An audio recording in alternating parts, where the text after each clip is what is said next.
recebendo aqui no estúdio do Tela 20 Thaís Slaviero, ela que é psicóloga e trouxe alguns dados aí sobre a saúde no Brasil e especificamente também no Rio Grande do Sul, pra gente abordar aí a pandemia, a questão que nós estamos vivendo agora e também questões de ansiedade que estão aumentando muito, né, Thaís? Boa tarde. Boa tarde. Então, nós temos dados realmente alarmantes com relação à ansiedade, depressão, né, transtornos mentais, e principalmente nesse momento. Nós temos dados, por exemplo, da OMS, que nos traz que o Brasil é o país mais ansioso do mundo, né? Além disso, nós somos o 5º maior... Isso é num contexto geral, assim, temos quase 200 países no mundo inteiro, nós somos o primeiro, o mais ansioso. Além de nós sermos o mais ansioso, nós somos o 5º em maior índice de depressão, né? Transtornos de depressão. Então, então a gente tem esses dados que são super significativos, né? E a gente tem também vários outros dados relacionados à pandemia, com o aumento exacerbado da ansiedade e depressão também. Para ter uma ideia, eles fizeram um levantamento que na cidade mais ou menos do tamanho de São Paulo, em um ano as pessoas experimentariam sintomas de depressão, mais ou menos 5,5% da população.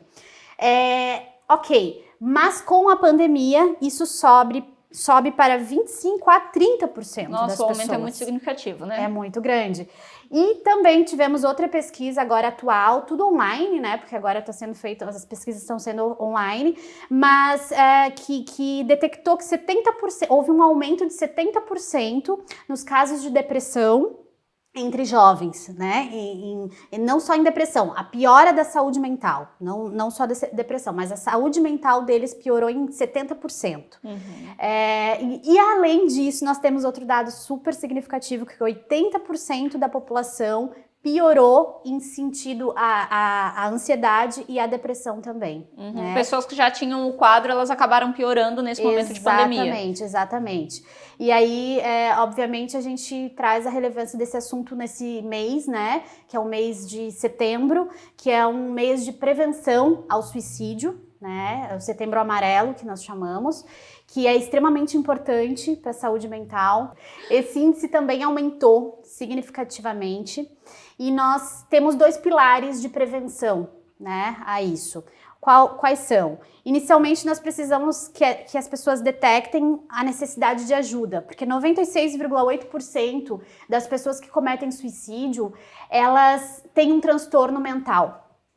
E a maior parte que comete suicídio, ela não buscou ajuda, né? Então, o que a gente vê disso? Que as pessoas precisam procurar ajuda, né? Elas têm que identificar o transtorno, buscar a ajuda de um profissional que elas confiem, né? Que elas tenham realmente uma visão de que aquela pessoa vai auxiliar ela e realmente busquem ajuda. Thaís, a gente já tem assim, estudos que comprovem que essas pessoas com transtorno, buscando ajuda, esse índice consegue ser reduzido? Sim, temos índices muito bons com relação a isso, né? Diminui absurdamente a taxa, quando né? busca ajuda e começa um tratamento. Com certeza. Então, o tratamento adequado é a primeira pilar, né? Além do tratamento adequado, a gente tem o pilar do vínculo. É muito importante que essas pessoas tenham vínculos, né? Pessoas com que conversem com elas, né? Familiares, enfim, de todos os meios, né? Então a gente tem o CCV, que é um local onde as pessoas auxiliam de forma voluntária, no telefone 188, que as pessoas podem ligar e conversar, que também auxilia muito nesse momento, né? Nós temos também o site setembroamarelo.com, que tem várias informações, inclusive relatos e tem dados ali sobre isso.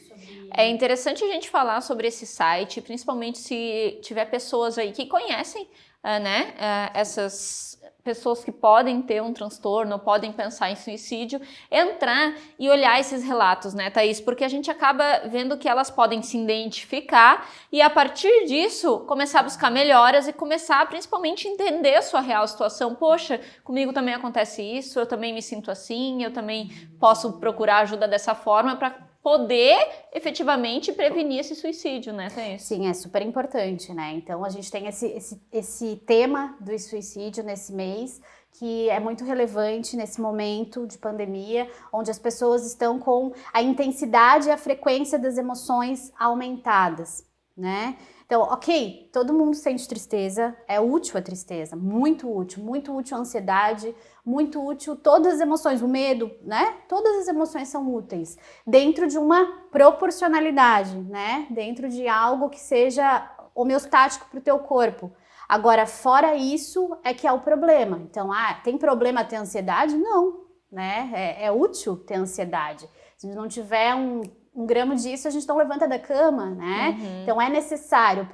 O ponto é o equilíbrio. E como a gente viu um aumento dessa frequência e intensidade dessas emoções nesse momento de pandemia, pela incontrolabilidade dos fatos, né? Que a gente não tem como controlar.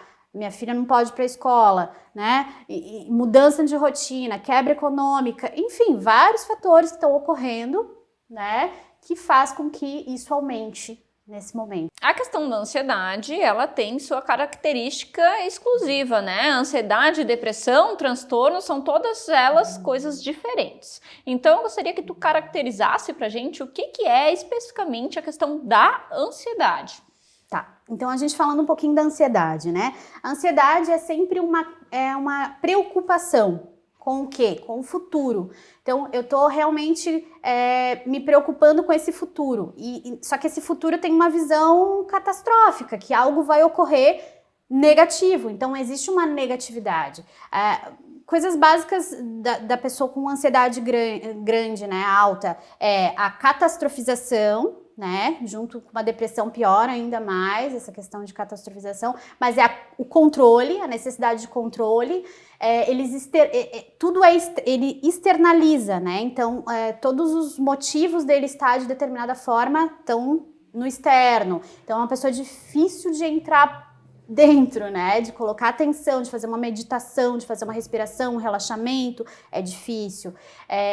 E além disso tem a reatividade, é uma pessoa super reativa, né, por quê? Porque ela tá indefesa. É simples a gente entender porque é uma pessoa indefesa, né, ela tá em defesa. Ela quer defender algo, né?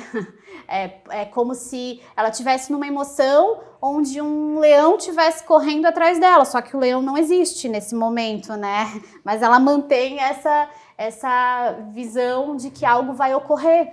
Dentro desses sintomas que são mais psicológicos, dá para se encontrar também sintomas físicos dentro da ansiedade? Existem sim sintomas físicos na ansiedade, um deles é a sudorese, tensão, né, muscular, tontura, a questão da insônia em muitos casos, né, não consigo dormir direito, roer unha, né, vários sintomas físicos decorrentes disso, né.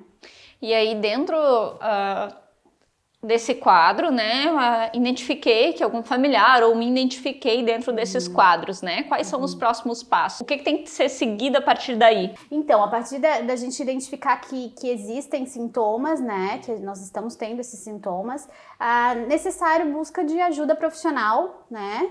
E assim, ó, em alguns graus que não são tão intensos de ansiedade, uma mudança de hábitos pode ajudar muito, né? Muito. Alimentação, sono, medidas que aparentemente são simples, exercício físico, meditação, yoga, né? Técnicas de relaxamento auxiliam muito. Se eu vejo que esses sintomas, se eu não mudar isso e ver que esses sintomas permanecem, sim, a ajuda de profissional, né? E terapia sempre é interessante porque a gente precisa saber lidar com os nossos estados emocionais, né? Aprender a lidar com as nossas emoções.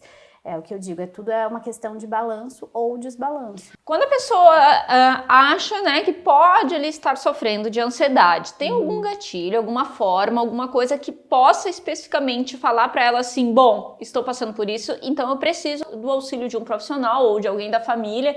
Existem esses gatilhos que podem ser alcançados? Assim, ó, a ansiedade, ela sempre tem um gatilho, algo que dispara, né? Essa resposta de ansiedade. Normalmente um pensamento. Eu vou dar um exemplo para ficar prático, né? Por exemplo, eu tô andando na rua à noite e eu ouço passos, né? Tô sozinha naquela rua e ouço passos vindo na minha direção. E eu penso que alguém vai me assaltar. Logo, eu sinto todos os sintomas físicos e também cognitivos da ansiedade, do medo, do pânico, né? Ok.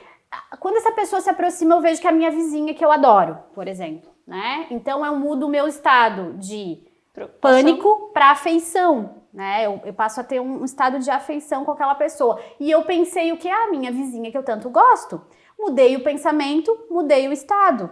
Ok, dentro de uma normalidade é isso que ocorre, né? Agora, é óbvio que se essa resposta de ansiedade se mantém, né? Eu mesmo não sabendo. Isso, aí sim é uma das questões, né? E é óbvio, a gente está num momento de pandemia onde muitos problemas estão ocorrendo e essa intensidade está aumentando, né? Como eu posso, então, tomar conta e controlar determinadas coisas na minha vida, né? Então tá, o que eu não tenho controle e o que eu tenho controle? Eu não tenho controle sobre o cenário político, não tenho.